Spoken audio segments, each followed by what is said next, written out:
Welcome, everybody. I'm so glad that you're here to join me tonight for the Dear Attorney Lenore show.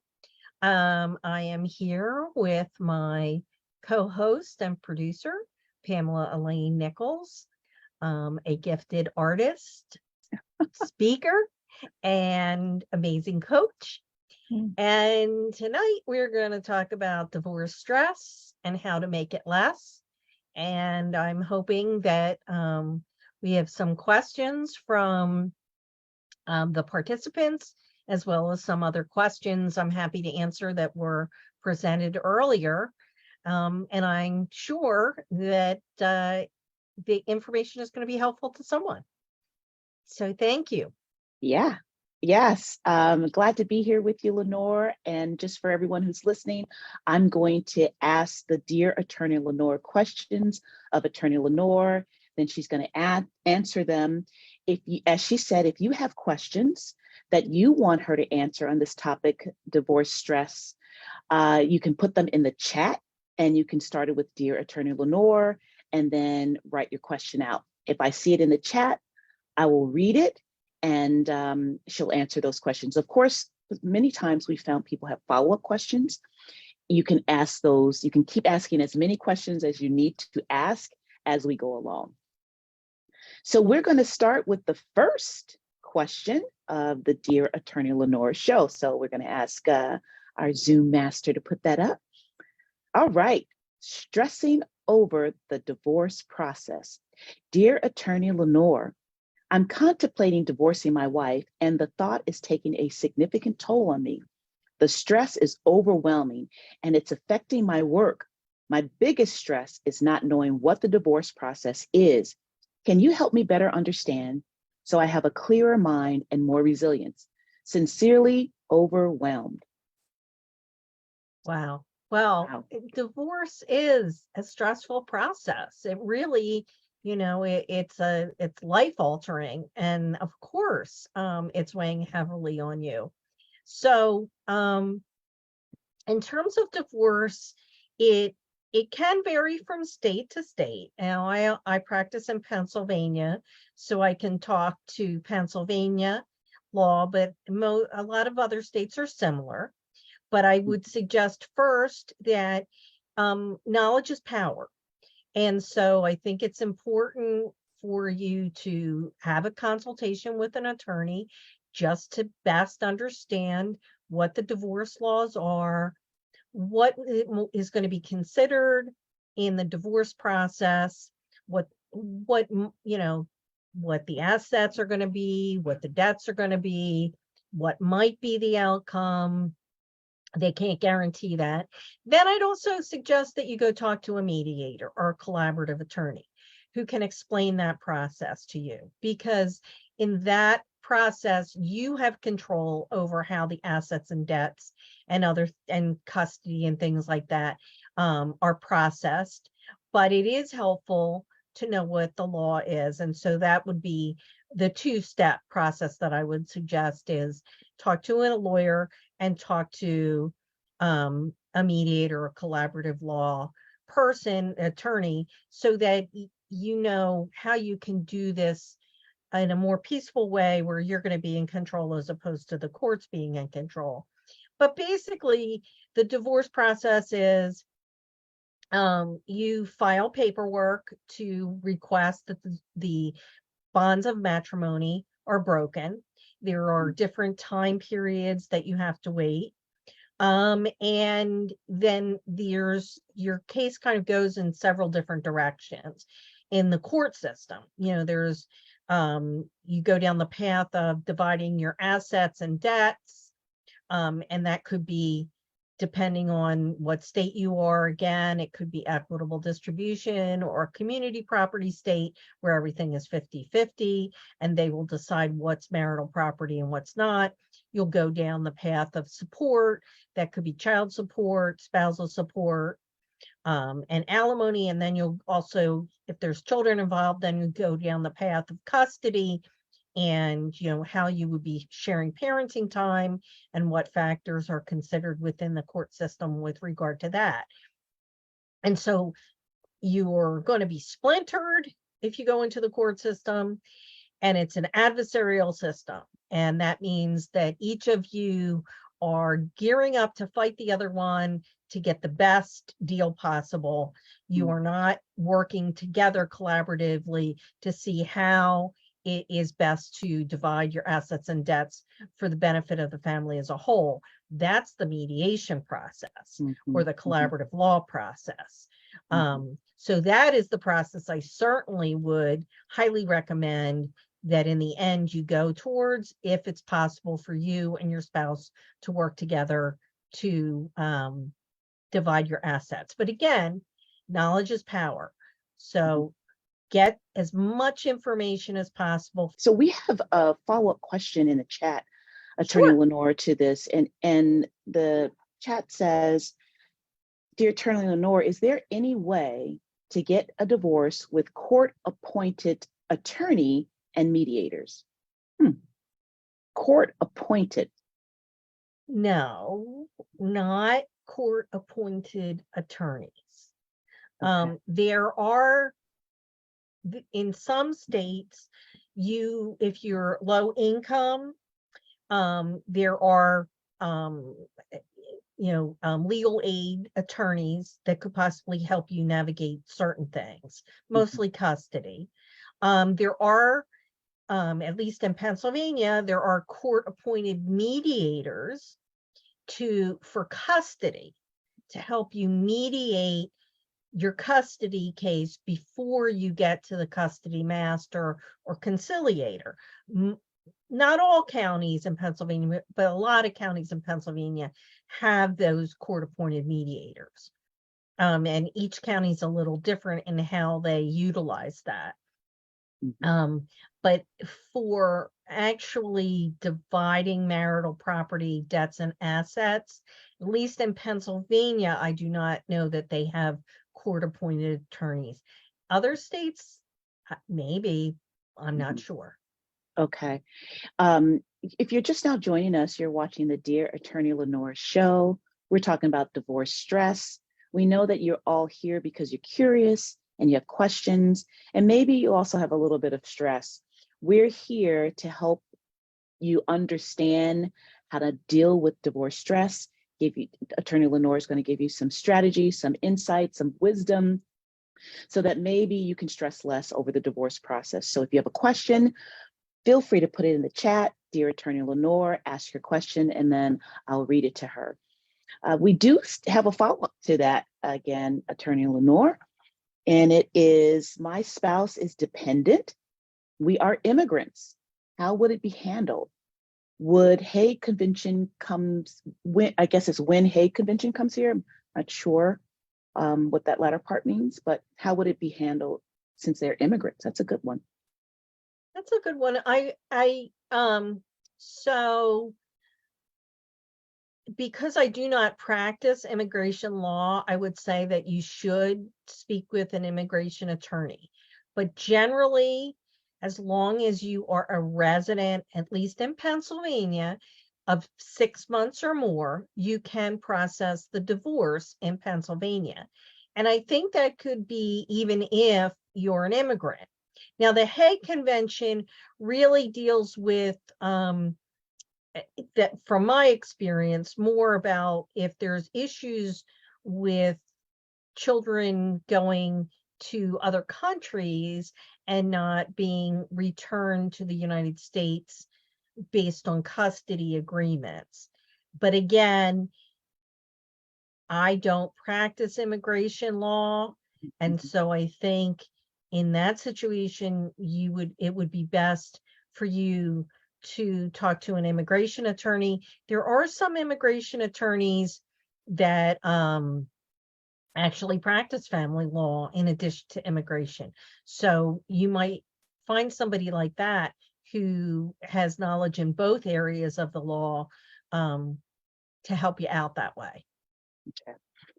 All right, great. So let's go to the next question that was submitted in advance. Stressing over the cost of divorce. Dear Attorney Lenore, I'm contemplating divorce, and one of my main concerns is the potential financial burden it might impose. The cost of divorce is causing me significant stress and anxiety. Can you provide guidance on managing and possibly reducing these expenses? Are there any resources or assistance programs available to help with the costs associated with divorce? Sincerely, limited funds. That's a great question on the cost of divorce. If that's not one of the biggest stressors, I don't know what is. Very true. So, in most bar associations do have attorneys that volunteer to take cases for reduced fees or reduced consultations. So that's one way to go and get some information about what the laws of Pennsylvania are, and or whatever state you're in. The other option is you could look into counseling so that you and your spouse actually can communicate better. And then most importantly, mediation is the best option for reducing costs, because that way you, and especially someone like me who is a mediator attorney, I can serve as your mediator and then as the attorney scrivener for your legal documents after we have the mediation process. So it's a one-stop process, and a mediator like myself, who's a mediator attorney, will help you figure out how to divide your assets, your debts, talk about custody, talk about child support, without it being an adversarial case where each of you is paying attorneys to fight over things. Mm-hmm. And helping the two of you come up with an agreement that's going to be best suited for you and your family. And then in my situation, I take off my mediator hat, I put on my attorney hat, I am the scrivener, I write out the marital settlement contract, and then I help hold your hand while you process your divorce paperwork. So that's really the most economical way to do it. In terms of assistance and funds, there really aren't any government funds that I know that are available. Again, there's legal aid. Sometimes that's available for custody battles, but the cheapest way to get a divorce, or the most economical way to get a divorce, is mediation. Yeah, and then the step after that, if mediation doesn't work, is collaborative law. So you have your attorney, she has her attorney, and the two attorneys make an agreement not to resolve this in court. They settle that outside of court, right? But you have Correct. Legal representation. Right. They say it's representation without litigation. So they both help you advocate for things that are in your best interest, but the ultimate goal is to have everybody come up with an agreement that best serves the entire family, even in that situation. Yeah, and then after that is actually fighting it out in court, which is the most expensive of all, right? Yes. Oh, yeah, yeah. I mean, it's an attorney retainer easily is $5,000 for each of you, and their job, even though they might try and help you settle it, their job is to be your zealous advocate. So they want you to win and the other person to lose. And there's a lot of time that you spend waiting around in court. You're charged for every phone call, every email. That money goes by so quickly, it's not even funny. And the other thing is, during the process, your head's spinning because you really don't know what's going on. It's a lot of legalese. It's a lot of drama. You're in a fight or flight kind of situation because you're so defensive. You spend a lot of time in the waiting room while the attorneys are talking, and you really feel as if you have no control over the whole process. So that is the worst way to do it. Sometimes it's the only way, but it's not the optimal way. Yes, and I just want to point out something you said, and then we have another follow-up in the chat that I'll read. You said, a retainer of $5,000 is easy, and I want to make sure everybody understands that's just a starting place. Once they chew into that 5,000, you've got more money that is going to be required of you to spend for the rest of the journey down this path of divorce, right? You could easily spend 50,000 plus in attorney's fees and still not have a resolution to your problem, your divorce.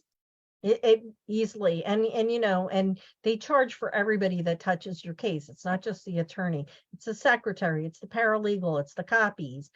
It's just it goes up so quickly. Yeah, And yeah. it's easily, I mean, even a straightforward, simple divorce Mm, with a little bit of litigation, $20,000. mm. So the follow-up is, dear Attorney Lenore, is divorce really a separation, or is it legal documents for commitment of giving expenses for spouse and kids? So this individual sounds like they're very much concerned about what it's going to cost that person to get a divorce and take care of post-divorce the family, the spouse and the kids. Well, divorce and separation are two sides of the same coin sometimes. Mhm, So before you get divorced, you get separated. And so, you know, in terms of the support issues, there's support issues for the children and the spouse, and those issues go past the divorce. If you don't process the divorce, you will stay married. You will have certain legal rights as a married spouse to certain assets, to the estate if somebody passes away, and things like that. But once you divorce, certain rights that you have as per being a spouse, they cease, except when it comes to possibly support, mhm, custody, mhm. you know, child support, spousal support, alimony, and the division of assets. So, um, you know, it's some people decide to just be separated and they don't get divorced, but that can get a little tangled as time goes on Mhm. because there are things that you know are you have rights as a spouse to estates and pensions and things like that. So it might be something that you want at some point you're going to want to cut those ties so you can move on with your life. um Mhm. Mhm. so there's some complication there, and it's important to get some advice as Yeah. to what your particular situation is in the state where you're married and seeking a divorce. And I'm glad you said that because it does depend on the state. Like I know in Pennsylvania, they don't recognize separation, right? Am I right about that? It's They not recognize really recognized. they recognize separation, but there's in some states separation is a separate legal process, and it's a separate um agreement or order that's recognized differently than divorce. Mhm. In Pennsylvania, it's separation is part and parcel of the divorce. Okay. Um, and again, we invite all of you to feel free to submit your questions in the chat, dear Attorney Lenore. I will read them. We have another question here. Dear Attorney Lenore, is mediation allowed before start of divorce or after filing for divorce? That's a great question. It's it's recommended either way. Okay. Mediation is a great way to start this process. In my mediation process, I actually don't have anybody file the divorce because I want them to be focused on settling rather than pulling in that litigation piece. If a divorce has already been filed and people come to me for mediation, I will, of course, mediate. The only thing is in my mediation process, um, the parties are not represented by attorneys. So their attorneys, if they have retained attorneys, I will say, well, the attorneys have to step back.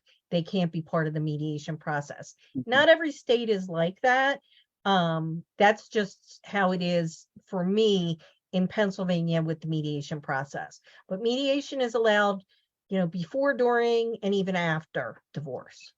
Yeah, and I'm glad you said that because you have a coaching program that helps a couple or an individual, if the couple is not possible, to prepare themselves for mediation or at least become aware and knowledgeable about what mediation is, what it can do, how it can reduce the stress, how it can save you a lot of money. You have a coaching program, and it doesn't matter where the person is in the United States of America, right? They can come to your coaching program and learn about mediation.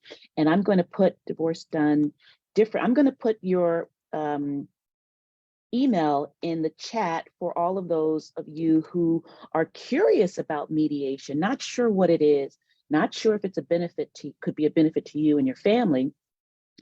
Email Lenore at the email address I just put in the chat, write that down, and ask her about more information about her mediation coaching program. And it doesn't matter where you are in the United States of America, you could come to that and learn a lot about how mediation can reduce your stress, help you save money, save your kids, right? Exactly. And the program, what's wonderful about the program is even if you're not at the mediation point yet, or your spouse isn't, there's so much that you can learn in the way that your mindset can shift, in the way you can approach things, in the way that you can prepare yourself, that it steers the process towards mediation. And even if it doesn't, even if you end up in litigation, you will have that much more knowledge and be that much more comfortable and clear in the way that you are approaching this divorce, that it's going to help you tremendously no matter what. It is really helps you prepare for divorce in whatever form you end up in. Yeah. So the dear attorney Lenore, even if one party accepts whatever the other party says, does it still cost that much money? I actually can't fight my own family, rather accept what legally is asked for, how much it possibly costs.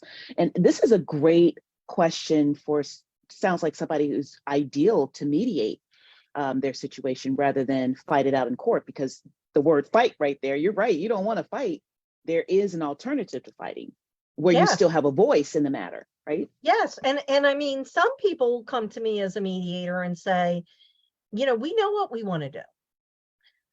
And we just need to put it into a legal document. Mm. And so as a mediator, I help people do that all the time. And that as a mediator attorney, I help them talk about the fine points. I go through with them everything that needs to be in that document. I draft it based on the agreement they say the two of them have. And then I help them process the divorce. Mm-hmm. So, the thing is, attorneys can do that, but if they're acting as an attorney, they can only represent one of you. And they'll tell you, I'm only representing one of you. I'll put it all into a document, but I'm advising you because you're my client and I'm telling you what could or should be in there. Whereas with a mediator, I function as, okay, this is what the two of you say you agree to. These are the points that you need to cover in this agreement. And I'm not representing either of you. I'm just acting as the scrivener. I'm putting it into a legal document for the two of you and helping you process the divorce. And that is the least expensive way to do it. Definitely the least expensive way to do it. Yeah, least expensive, and again, the least stressful. Exactly. If the two parties can agree. All right, we'll go to the next question that was submitted in advance. Stressing over custody.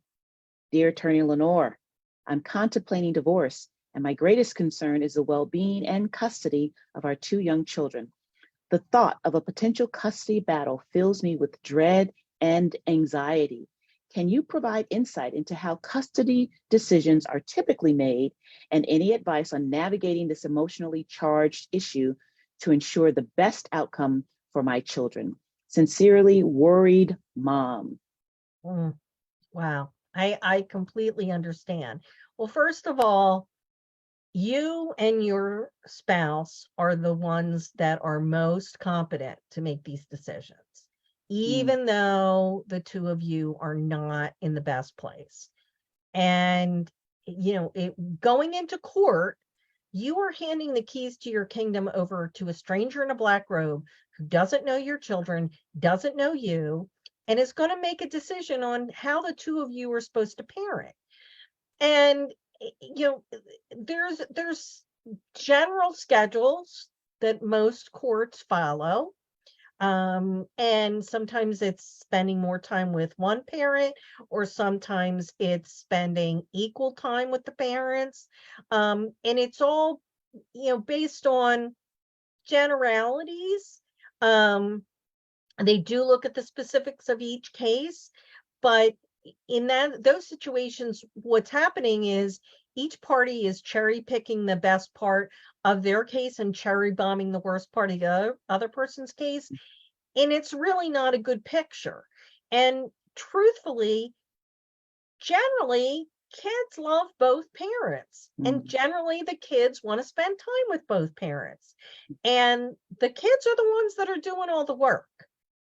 The yeah. parents are sitting home fat and happy, and these Mm, kids are going back and forth. yeah. So you have to really, parents in litigation, they're just so hyper focused on defending themselves that they tend not to really be focusing on the kids, but focusing on how that other person is triggering them. Mhm, So really, the best way to figure this out is mediation. The mhm, very mhm, best way is to figure it out as mediation. And if you have a very difficult relationship with that co-parent, counseling is key. Individual and family counseling. Because if mhm. you try to co-parent with the same tools that are failing you in your marriage, you will fail at co-parenting. That's good. And you it's the best gift you can give your kids is to show them a healthier way of interacting. If the Yeah. only template they have for relationships is the one that they see that caused the two of you to break up, well, then every other relationship they have, their friends, their family, their coworkers, their teachers, the romantic interest, and their relationship with you is going to be based on that faulty template. Mhm, mhm. So you have all the power, and Say that. you have all the That's power. yes. You do. Mhm, And don't, I mean, I will say, please don't hand it over to the courts, because the courts don't want to take that power from you. They'll do it because they have to, but none of the people that you appear in, or most of the people that you appear in front of, do not have the kind of degree that's going to help solve the problem that mhm, is between the two of you. mhm. Most of them have a law degree. Yeah. You need somebody who has a psychology degree, who can help the Mm, two of you become better co-parents. So, um, again, there's general schedules that people have. There's the courts seem to lean towards equal custody time as the kids get older. yeah. Um, but they still give significant time to each parent. Yeah. And the key is the relationship that the two of you have, and making sure that it's a better relationship, because your kids are stressed when they feel that you're stressed with one Yeah. another. And although you're not a psychologist, you bring that mindset to the mediation that you provide for couples, which is extremely helpful. You understand the inner workings of the individual, and you try to bring that out in the mediation session so that people can see what they may not see, the triggering, the blaming. You help kind of deal with that so that you can do the mediation at hand, right? I do what I mean, I've studied a lot of things about different psychological traumas and disabilities and so many different issues. And I have empathy and compassion for people. And in the mediation for custody, I refocus parents on their children, because what they do always agree on is they love their kids and they want what's best for them. And when you start from that place and you have the parties refocus on that, and also do some validation and making sure that each person feels heard, and redeveloping trust with one another, that this person is a good parent, that they love the children just as much as you do, they want the same things for the children as much as you do, and that those other issues that come from trauma that happened long before the two of you met are put to the side. In the mediation process, I can help people come up with agreements that are that help them come up with a co-parenting plan that is best for their children. And what you'll find out is, through people who actually go through the mediation process actually are better co-parents down the line. They tend to come back to mediation to resolve issues rather than go to court. It definitely is a win-win process for people in a custody situation. Yeah, and I'm glad you said that, because some of us think that, well, once you get the divorce, that's it. You know, all the fighting and issues come to an end, right? When that's not really the case all the time. Sometimes there are lingering issues around custody and support that couples go back to battle over that. I mean, speaking from personal experience, I thought once the divorce happened, okay, that's it. But there are so many other issues that came up post that. So if you kick this off in mediation, it's likely when the other issues emerge, you go back to mediation, versus when you start off fighting in litigation, likely you'll just go back and fight in the remaining issues too. Most definitely, because you're pouring salt in the wounds. You're not healing. And after the kids turn 18, you're still stuck with one another. So might want to kick this off the right way. So we have a question in the chat here, Attorney Lenore. Dear Attorney Lenore, isn't custody mostly given to moms in normal cases? Oh, this is a great loaded question. No, I can tell you no. It depends on the age of the child. A lot of times, if a child is very young and breastfeeding, moms will probably get the majority of the time. But as the children get older, if mom and dad live close to one another, and the child doesn't necessarily have any special needs, and the parents aren't really rotten to one another, but are balanced emotionally as best as they can be, and there's not any addiction or severe mental health issues. A lot of times it's equal or close to equal for parents. It's not necessarily mom over dad. At least from what I see in my neck of the woods. I'm not sure if that's in every state throughout the United States, but I think that's the way the courts tend to lean. Yeah, which is another reason why the value of mediation we're bringing up here, because you and your spouse could talk about what's the best custody arrangement for the kids, rather than, as you said, letting the courts decide. So there's another follow-up to this, dear Attorney Lenore. Does it matter who triggers for divorce? And I think probably that means, does it matter who files for divorce? Since I can't have a conversation with my spouse to make any decisions, I can't even go for counseling to identify marriage issues because she doesn't agree. What do you do in that case? Oh, it doesn't matter who files generally. Okay. Um, but um, mediation is always a good place to start. Yeah. You can always say to that person, listen, I can't do this anymore. I'm going to file for divorce. And how about we go talk to a mediator to find out what that process is about before I would hire an attorney, because this is happening.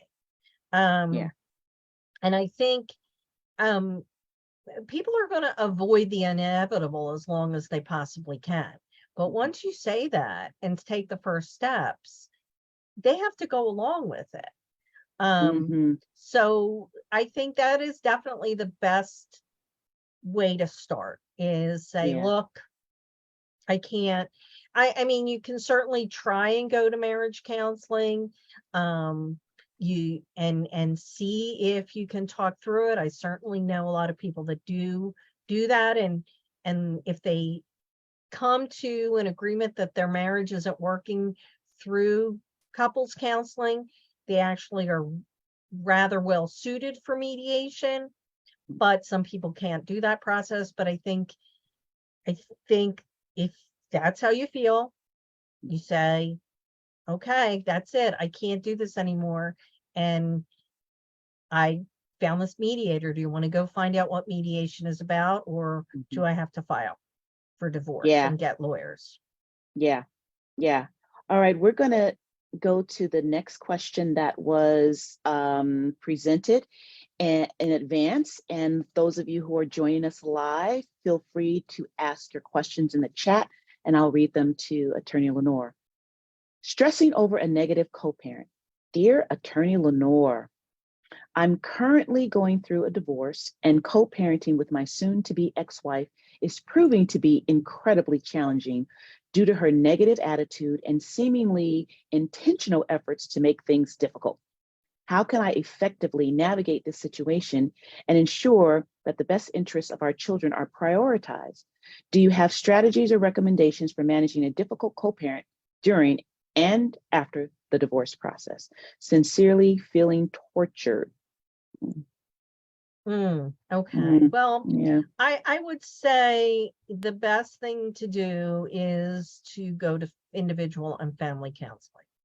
Um, Either even, whether you're in mediation, collaborative law, or in the courts, that's the direction that everyone is going to point you in.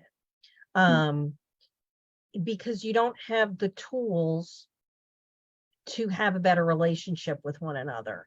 And you really need to get them in order to avoid stressing the kids out, avoid perpetuating that negative relationship that you had in the marriage.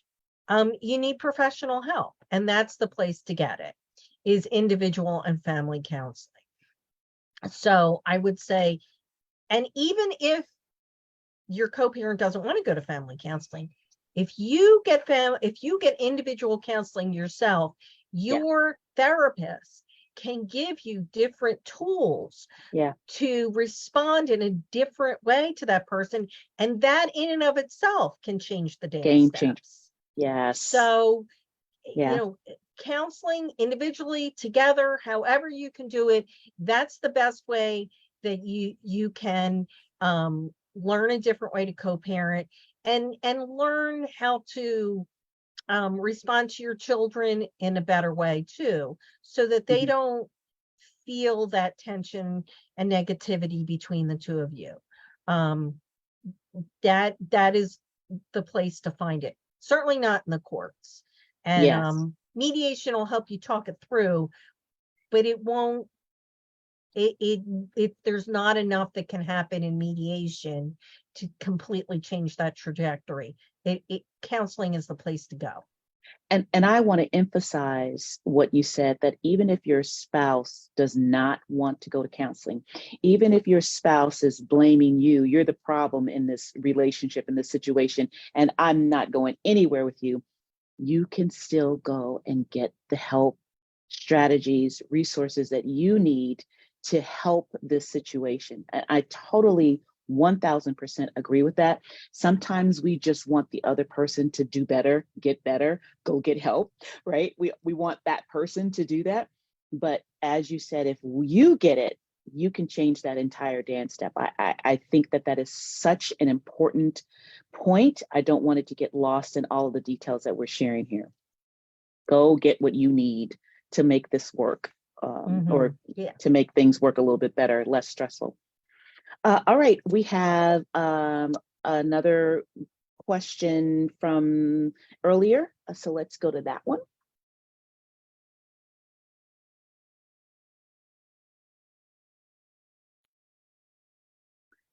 Stressing over holidays. Dear Attorney Lenore, my soon-to-be ex and I are separated. The holidays are coming. My children want to share the holidays with both my husband and me. However, he is taking them on a skiing trip at a large resort and told them I am not allowed to join them.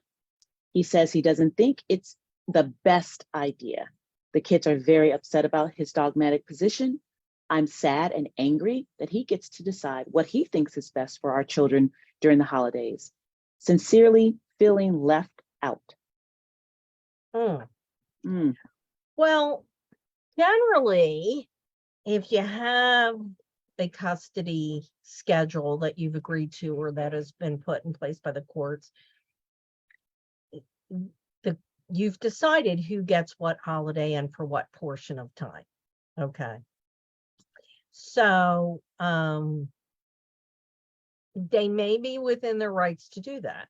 Now, if you don't have that agreement, or the children are older, and you've kind of left it up in the air, I think the kids should kind of weigh in on that. And if the kids don't feel comfortable with that, then I think that they should be given a voice. I think what's sad about that is, and I say this a lot of times in my job that I work for the courts trying to help people settle custody cases, is after you're 18, your kids are 18, the courts can't tell you what to do.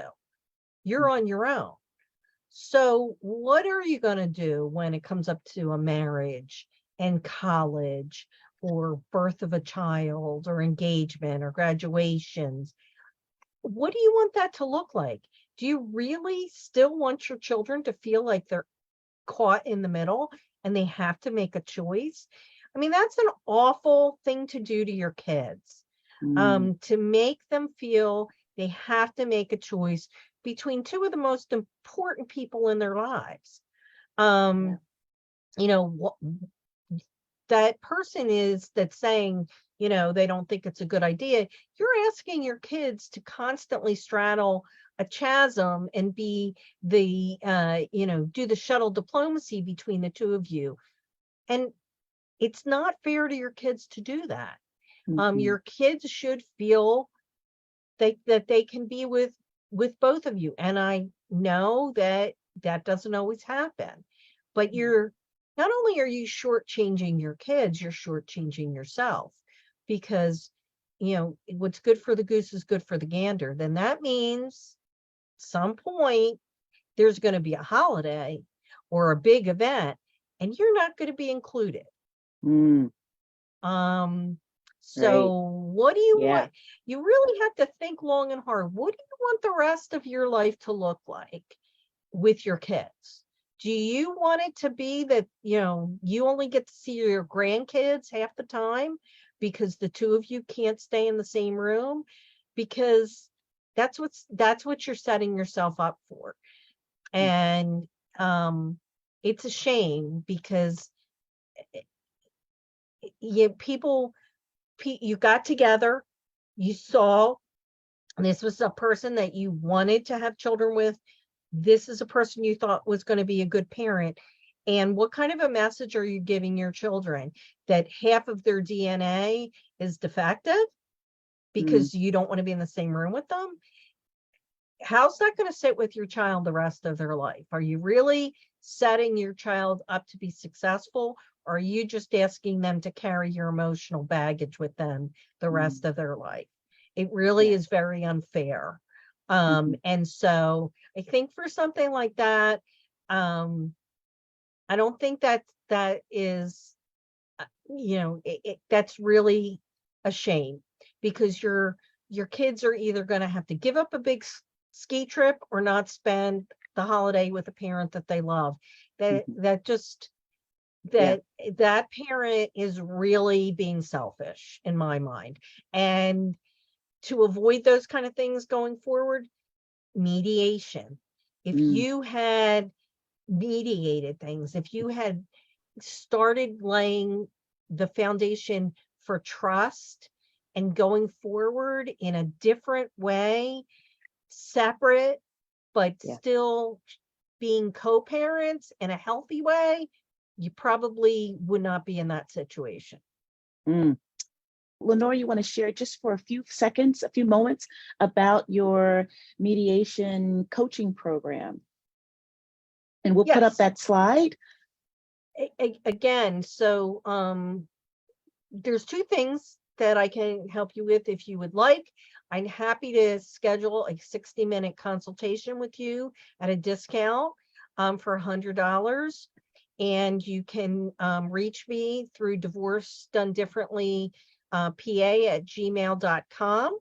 And I'd be happy to talk to you to see help you evaluate what possible options might be there for you. And you can also go to my website, Divorced Done Differently PA, and look into my Don't Litigate, Mediate coaching program, and show that you're interested in that. It is a comprehensive, interactive program that can set you up to be successful in your divorce, whether it be through mediation or litigation. It's a game changer.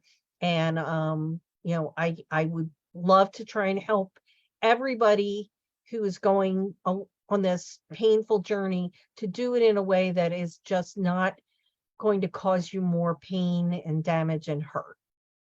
Yeah, that's great. And so for all of you who have joined us live today, thank you so much for being here with us. We want to say that if you have any questions that you want to ask Attorney Lenore after the fact, please email her or or visit her website, and you can do that. And we really encourage you to take a look at her coaching program, because it is a game changer. It is a stress reducer as well. Attorney Lenore, do you have any last words before we sign off? Of encouragement, I guess, before we sign off. My word is, you can do divorce differently. It doesn't have to be a battle. This is painful enough as it is. And I can help you follow a different path so that when you come out, you are not going to be part of that walking wounded that they talk about. Yeah, nice. Thanks so much, everyone, and see you next time, hopefully. Oh, let us know if you have an idea of a topic that you want us to cover in the Dear Attorney Lenore show. Yes. Thank you. Thank you, everybody, for joining. Thank you for all your questions.